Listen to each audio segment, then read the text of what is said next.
Gostaria de cumprimentar a todos os nossos amigos que estão assistindo esse vídeo da Atos Comunidade Cristã. Estamos com mais um Perguntas e Respostas e meu nome é Marco. Agora vamos para a seguinte pergunta: o crente pode assistir Big Brother? O que a Bíblia diz a respeito? Vamos ver. Vamos dar uma lida primeiramente no Salmo 1, verso 1, que diz o seguinte: Bem-aventurado o homem que não anda no conselho dos ímpios, não se detém no caminho dos pecadores, nem se assenta na roda dos escarnecedores. Bom, agora temos a seguinte pergunta: o que tem a ver o Big Brother com o Salmo 1?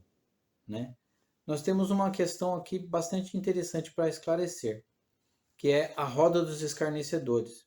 O que vem a ser a roda dos escarnecedores? Né? Porque o Salmo está falando de você estar junto com esse grupo de pessoas, né? Com a roda dos escarnecedores. Então, a roda dos escarnecedores ela tem dois sentidos. Primeiro, ela é um grupo de pessoas que debocha, menospreza o caminho de Deus, o estilo de vida cristão, né? Então, se nós formos parar para olhar esse primeiro grupo, você tem esse tipo de pessoa que debocha, que menospreza o caminho de Deus, né? Que menospreza o estilo de vida cristão, né? Então você vê, quando você assiste esse tipo de programa, as pessoas elas estão ali ativamente fazendo alguma coisa que tem a ver com o reino de Deus. Eles estão expondo valores do reino de Deus, eles estão expondo valores do que tem na Bíblia, daquilo que a Bíblia ensina, daquilo que Deus ele espera que as pessoas façam, né? Tem esses questionamentos. Então, na maioria das vezes, né, se não todas as vezes, os participantes do programa eles estão debochando, né? Eles estão ridicularizando, eles estão caçoando de tudo aquilo que tem a ver com Deus, né? Tudo aquilo que tem a ver com a Bíblia, tudo aquilo que tem a ver com os princípios de Deus para o homem, né? Então você vê ali, né? E o próprio programa ele incentiva, né? Os próprios apresentadores, toda a dinâmica do programa ela incentiva discórdia, ela incentiva a briga, ela incentiva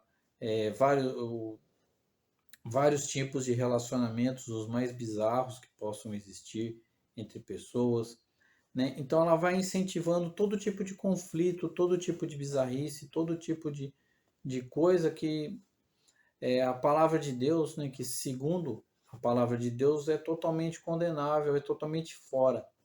Então, a partir do momento que você começa a fazer uma apologia, que você começa a mostrar, a mostrar esse comportamento como o padrão, esse comportamento como o correto a ser seguido, e não aquilo que a palavra de Deus coloca, não aquilo que a palavra de Deus diz que você deve fazer, você acaba de uma certa forma debochando, né? Você acaba de uma certa forma ridicularizando o ensino de Deus, você acaba ridicularizando a palavra de Deus, os preceitos que Deus traz através da sua palavra. E com esses princípios, com esses ensinamentos, você acaba também debochando, você acaba menosprezando o estilo de vida cristão, né? Por quê? Porque se nós, como cristãos, somos chamados a viver de acordo com o que a Bíblia ensina, então todo o nosso modo de vida ele tem que ser baseado naquilo que a Bíblia ensina, nas diretrizes, né, nos princípios de Deus, nos princípios que estão na Bíblia Sagrada, naquilo que a Bíblia fala, que ela exorta a gente a fazer. A partir do momento que uma pessoa ela começa a incentivar, a exaltar alguma coisa que é contrária ao que a Bíblia determina, ao que a Bíblia diz, ao que Deus espera que nós façamos, nós estamos fazendo uma apologia a um estilo de vida anticristão. Porque não adianta a gente ter a ilusão de achar que você tem um meio termo. Que você tem o cristão, você tem o anticristão e você tem ali um muro, uma coluna do meio, uma neutralidade. Que isso não existe. Ou você segue os preceitos de Cristo, os preceitos da Bíblia, ou você está contra os preceitos de Cristo e os preceitos da Bíblia, né? Embora seja um termo um pouco forte de você usar, o anticristão, o anticristo, mas é exatamente isso que acontece. Então, ou você segue o estilo de vida cristão ou anticristão, que é o contrário do que a Bíblia diz, do que a Bíblia ensina, daquilo que Deus espera do ser humano, daquilo que possa levar o homem para perto de Deus através de Cristo, né? E o caminho de vida anticristão é aquele caminho que ele faz com que o homem se afaste de Deus, com que ele dê as costas para Cristo e se afaste de Deus, né? Então, nós temos esse primeiro aspecto. E o segundo aspecto, que ainda consegue ser pior do que esse, que é o sentido de uma progressão. Porque se a gente der uma olhada no versículo, ele fala o quê? Como que ele fala, né? Que é bem-aventurado, né? O homem que não anda no conselho dos ímpios, que não se detém no caminho dos pecadores e não se assenta na roda dos escarnecedores. Então, está implícito nesse primeiro versículo uma progressão. Então você tem o conselho dos ímpios, né? A primeira parte. A segunda parte, que é o caminho dos pecadores. E depois a roda dos escarnecedores. Então, primeiramente, dentro do conselho dos ímpios, você tem aquele ato de você dar ouvidos. Então a pessoa ela não vai simplesmente tomar um caminho anticristão porque sim, porque ela acordou e sei lá, e resolveu, vou dar as costas para Deus e que se dane tudo, né? Não, não é assim que funciona. Normalmente a pessoa ela começa no conselho dos ímpios, então ela começa a dar ouvidos. Então você tem uma ideia, uma pessoa fala, algum conhecido, em algum programa de televisão, de rádio, de internet, você acaba dando ouvidos a uma ideia. Então, primeiramente, você dá ouvido àquela ideia, você ouve aquela ideia, muitas vezes você tem uma estranheza, daí você ouve de novo, já tem uma estranheza menor, você começa a ouvir de novo, até que aquilo se torna normal. Então, aí você já atravessou essa primeira fase que é do conselho dos ímpios, que é de você dar ouvidos, de você acabar absorvendo essa ideia. Você dar ouvido aos pecadores, você dá ouvido àqueles que zombam, àqueles que escarnecem de Deus. Aí o segundo passo é o do caminho dos pecadores. Então você tem o conselho dos ímpios, você ouve o conselho dos ímpios. Aí você tem o caminho dos pecadores. O que seria esse caminho dos pecadores? Né? Você tem uma estrada lá, uma rua na cidade que chama Caminho dos Justos e a outra rua chamada Caminho dos Pecadores? Não. Esse caminho dos pecadores é você seguir, como diz o pessoal mais novo, você vai seguir no fluxo.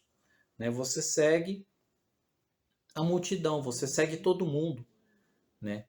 Com essas ideias ante Deus. Então, no primeiro momento, você ouve, você assimila, você começa a ouvir, até que você assimila. Aí, no segundo momento, você começa a seguir as outras pessoas, você segue a massa. Você vai acompanhando todo mundo. Então, aquela coisa que já te causava estranheza só de ouvir, agora você já não tem essa mesma estranheza em estar junto com essas pessoas que fazem aquela ideia que você achava estranha no começo. Então você começa a andar junto, você começa a seguir, você começa a estar do lado, você começa de uma certa forma, concordar com aquilo. Você pode não estar fazendo no primeiro momento, mas você andando junto, você está concordando, você está em concordância. Você está no caminho dos pecadores, né? Quando o versículo fala de não se deter no caminho dos pecadores, né? Não é que você tem um grupo de pecadores indo num sentido e você está no sentido contrário. tentando fazer alguma resistência, né? Tentando impedi-los de seguir o caminho. Não, você tem um grupo de pecadores caminhando num sentido e você segue no mesmo sentido junto com eles. Então você tem esse segundo passo, que é o do caminho dos pecadores. E o terceiro passo, que é o da se assentar na roda dos escarnecedores.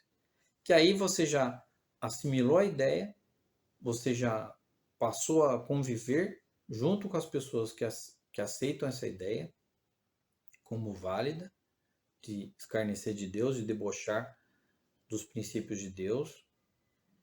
E agora você já está junto com eles, né? Então você está sentado na roda dos escarnecedores, você está ali junto, né? Você imagina num grupinho de escola, quando você se assenta na roda daquele grupinho de escola. A pessoa senta na roda e ela fica quieta? Não, ela está ali participando, ou dando risada, ou falando, né? Mas de uma forma ou de outra, ela não está só concordando, ela está participando daquilo que é dito. Aquilo que é dito, que é falado, que é feito. Então você está ativamente trabalhando, você está ativamente junto, fazendo alguma coisa, concordando com aquilo e fazendo o que todo mundo está fazendo, interagindo com todos aqueles escarnecedores, com todas essas pessoas que debocham da palavra de Deus, que debocham dos princípios de Deus. Então, você está com quem está de costas para Deus, né? Que são os escarnecedores, as pessoas que debocham com suas atitudes, às vezes até com palavras mesmo, ativamente debocham, mas muitas vezes eles debocham com atitudes. Eles acabam debochando com as suas atitudes aqui os princípios de Deus, os princípios da palavra de Deus e tudo aquilo que Deus coloca como o certo, né? E, para a gente terminar, tem uma reflexão. A partir do momento que eu assisto um programa que ele é baseado, né, em intriga, baseado em brigas, em discussões, em mais um monte de coisas assim, bastante deploráveis, o que isso vai me edificar? O que isso vai fazer com que eu ande no caminho? O que isso vai contribuir para que eu ande em direção a Deus? Né? Muito possivelmente não vai contribuir em nada, mas se você olhar, ele vai contribuir para me afastar de Deus, para me afastar dos princípios de Deus, para me afastar da palavra de Deus, né? Então fica essa pergunta para vocês poderem refletir, certo? Espero ter ajudado vocês e até a próxima.